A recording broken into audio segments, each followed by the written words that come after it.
안녕하세요. 예, 2022년 10월 29일, 지금 이제 저녁이죠. 예, 제가 이제 어디 갔다 왔는데요. 아무래도 이제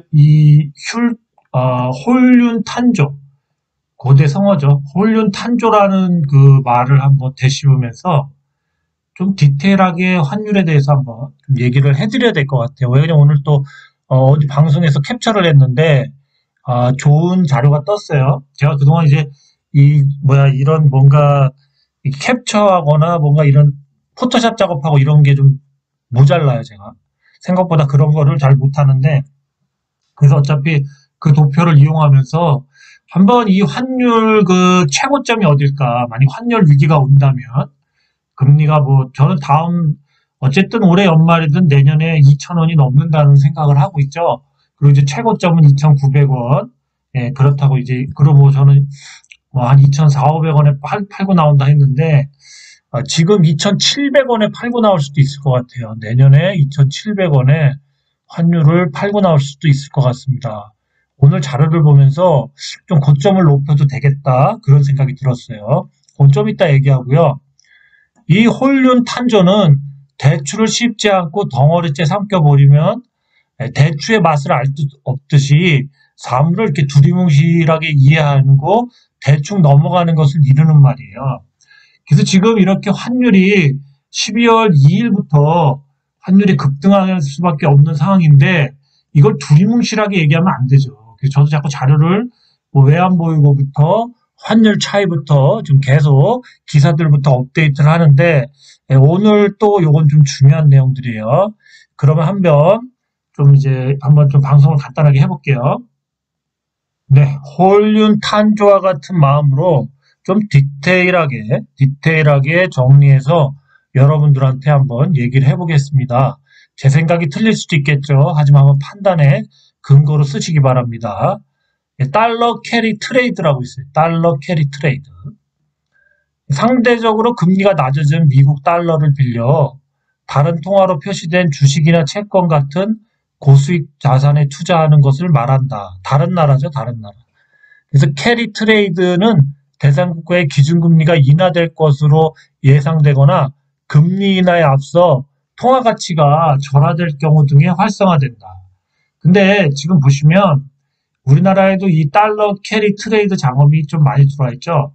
얘네들이 이제 어쨌든 뭐 미국의 뭐 미국 달러든 뭐 미국 채권이든 뭐 달러를 들고 와서 우리나라에 이거를 이제 담보로다가 달러를 맡기고, 그 다음에 얘네들이 이 원화를 이제 그거에 환율에 맞게끔 이제 원화를 빼와서 그 원화로다가 우리나라 채권이나 여기 나와 있죠?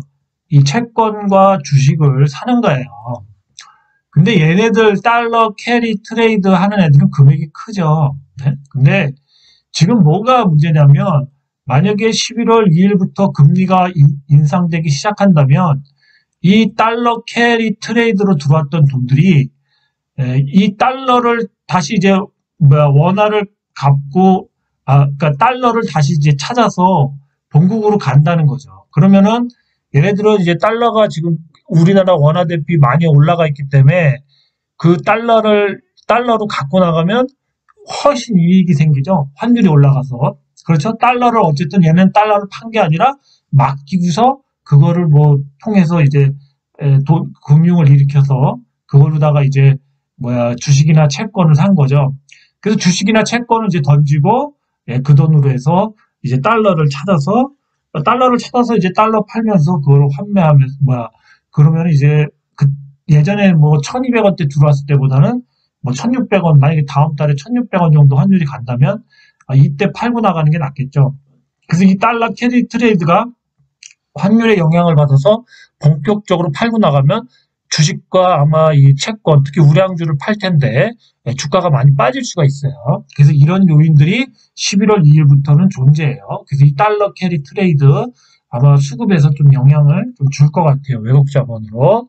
자, 그 다음에 또 우리가 이제 지금 그거는 이제 제가 이제 다른 방송에서 오늘 캡처를 한 건데, 제가 이렇게 포토샵하고 이런 게 좀 약해요. 그래서 이 내용은 뭐 대충 알고는 있었는데, 자료를 정리를 잘 하셨다고요.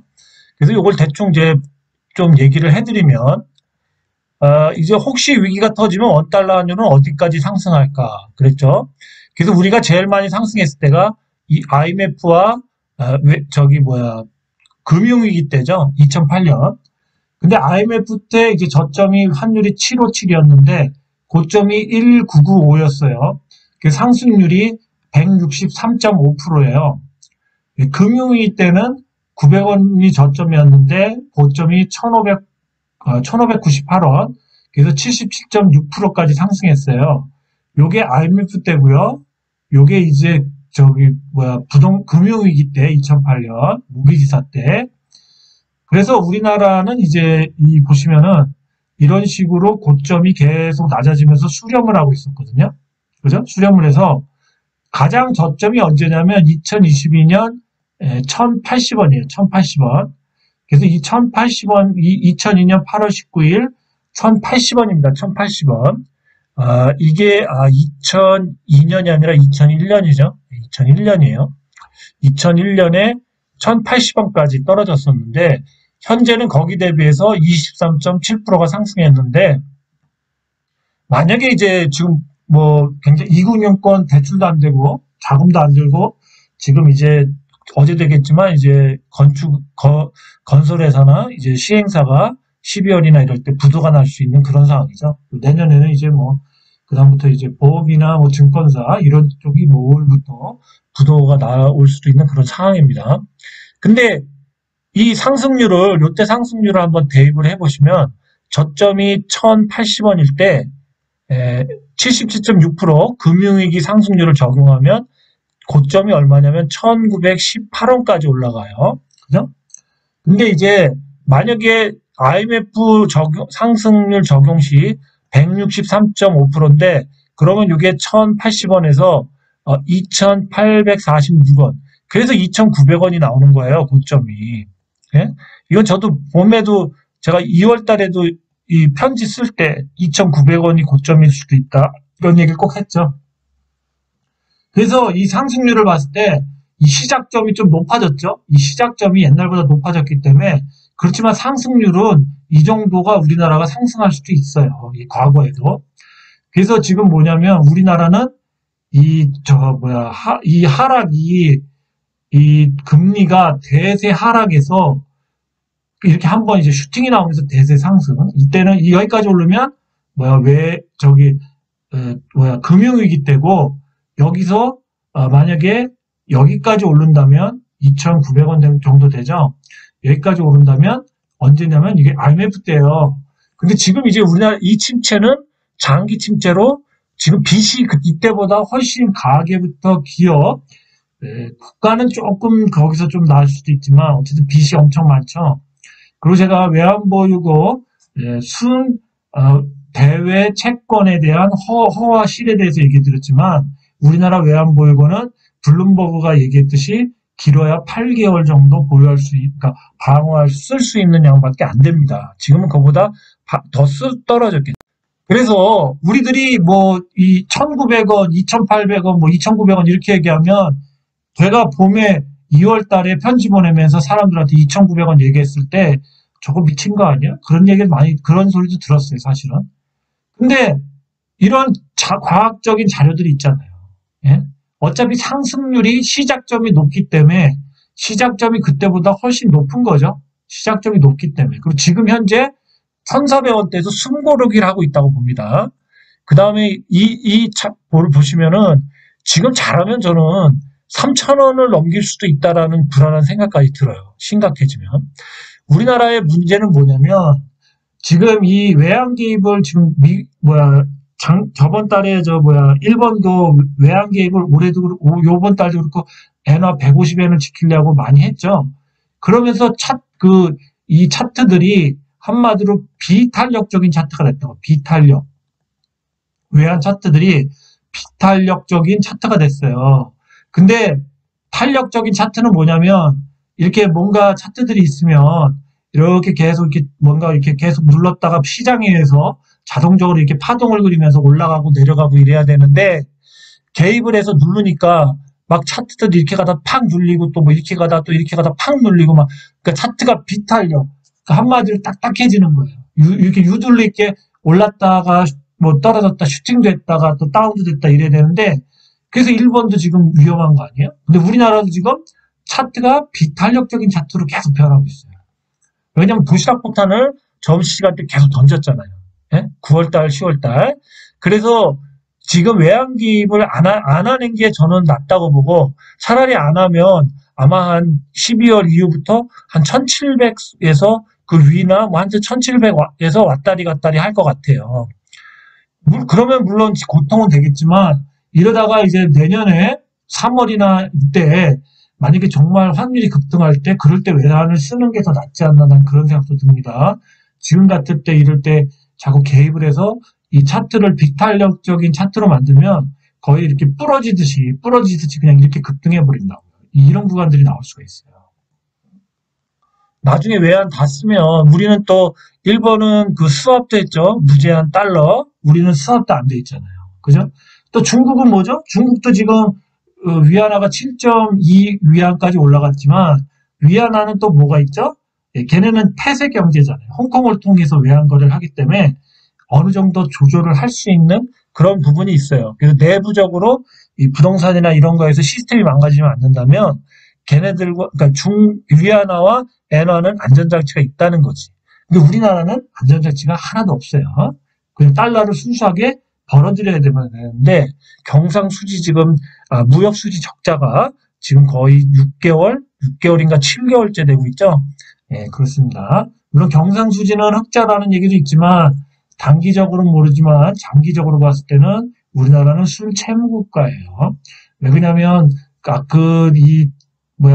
순대외 채권에 순대외 금융 채권은 빼야 되고 또 거기서 개인과 은행이 갖고 있는 이러한 채권들은 다 빼야 되는 거죠.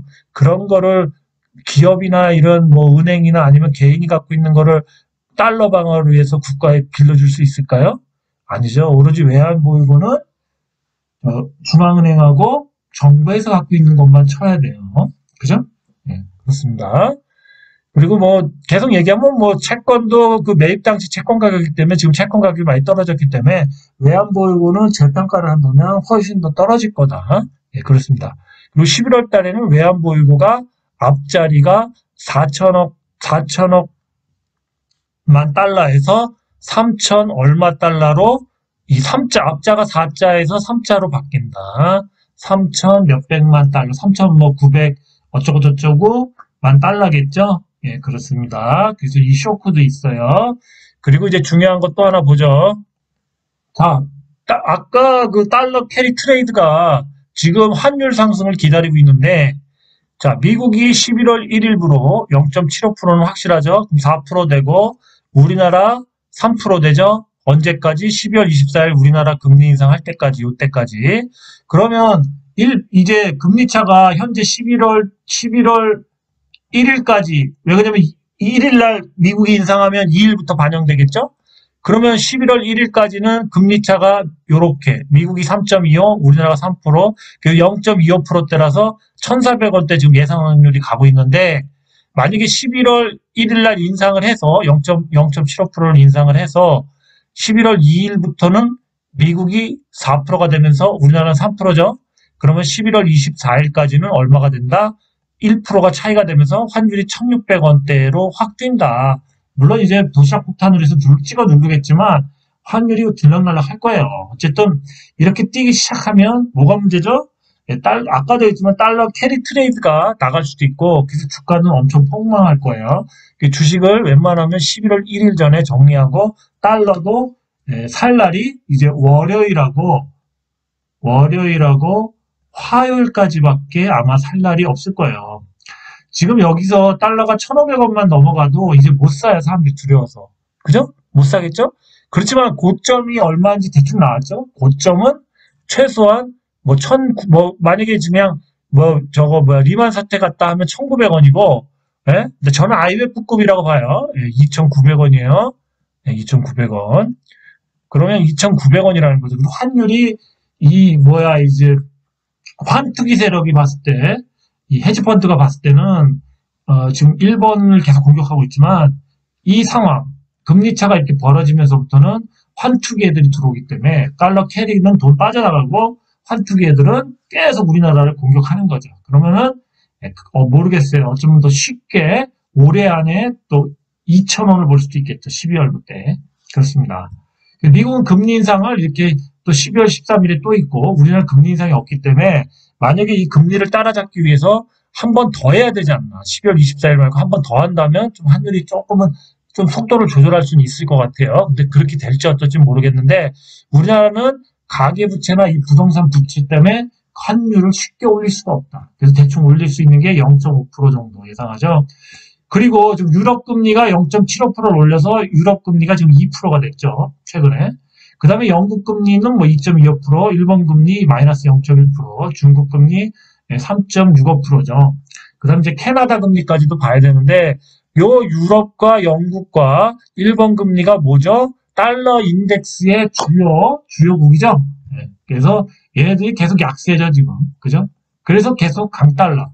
네, 달러 인덱스가 계속 오를 수밖에 없다. 근데 우리나라는 D-Day가 언제다? 계속 얘기하죠, D-Day가. 12월 1일이 지난 12월 2일부터 주가도 많이 빠질 테고, 그 다음에, 이 1%대 금리차가 나면서, 이제 고점을 향해서 슈팅이 나오기 시작한다, 슈팅이.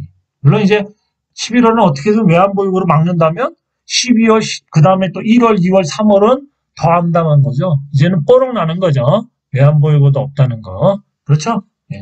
어차피 뭐 채권도 팔아야 되고, 또 우리나라는 외환보유고 구성이 채권에 이제 90% 이상이 들어있는데, 그거는 이제 수익을 내기 위해서 현금을 갖고 있는 것보다, 그래서 이제 그렇게 외환보유고를 갖고 있는데, 채권 중에도 미국채도 있고 그렇지만, 거기에 회사채가 더 많아요. 그래서 우리나라는 일본과 달리 또 회사채가 많기 때문에, 회사채는 지금 많이 빠졌죠. 네, 그래서 모르겠어요. 미국채를 뭐 먼저 팔기 시작하겠지만, 그래서 빨리빨리 현금화해서 이 도시락폭탄 던지기에도 그렇게 자금력도 좋지가 않아요. 그래서 외환보유고 지금 이제 거의 4천억이, 제가 봤을 땐 4천억만 달러가 깨졌을 텐데, 그 이제 쇼크가 오는 거죠. 그게 깨졌을 텐데, 이제 그거를 운용하는 면에서도 점점 꼬인다. 그래서 어쨌든 간에 달러가 없으면 원화 가치가 똥 가치가 되기 때문에 지금은 그리고 이건 뭐죠? 이거를 여러분들은 그냥 뭐 환율이 오른다 이렇게 보는데 이거는 미국이 시작한 환율 전쟁이에요. 전쟁이라고요. 우크라이나 러시아 전쟁보다 더 무서운 전쟁이에요, 전쟁. 전쟁이라고 전쟁. 이제부터 길에 나앉거나 뭐 못 갚고 회사 뭐 수출 안 되고 이제 환율 막 2천원만 가도 다 나가 떨어지죠. 지금도 힘든데. 예? 그러면서 다들 뭐 한마디로 자살각이에요, 자살각. 이 환율 전쟁, 그러니까 이거 피 안 묻히면서 하는 거예요. 이거. 예? 그래서 11월 1일이 주요 통화국장 11월 1일이 되면 미국 형님이 세계 금리 대장이 돼요. 그죠? 그러면서 더 빨려 나가는 거죠. 미국으로 더 빨려 들어가는 거죠. 그죠? 예, 그리고 달러 캐리 트레이드가 먼저 빠져나가는 거고. 그죠?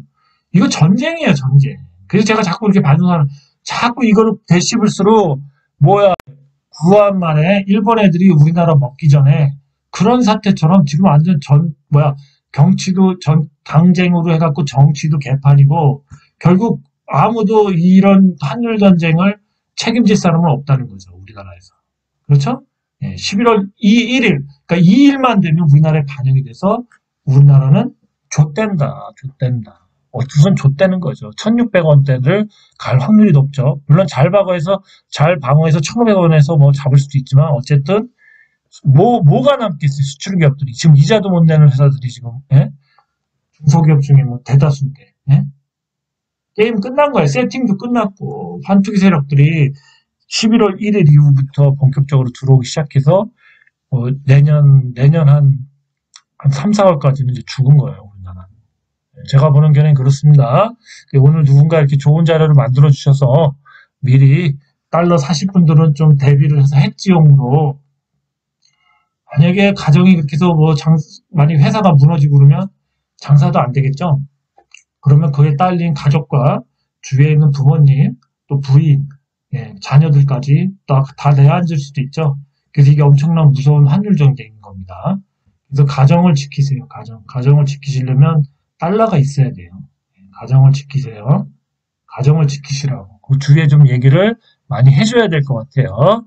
뭐 제가 너무 흥분해서 그런지는 모르겠지만, 뭐 제가 공부한 바로는 거의 저는 막 한 한 8, 9% 제가 생각한 방향으로 간다고 봅니다.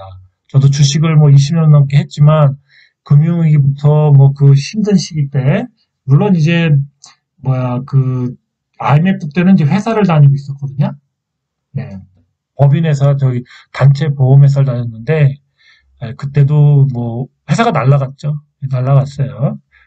그러면서 뭐, 회사도 간뒀는데, 하여튼 뭐, 좀 긴장하셔야 될 것 같아. 네. 그래서 한번 이렇게 방송을 뭐, 오늘 없는 날인데 한번 켜봤습니다. 예, 여기까지였습니다. 주말 잘 되세요.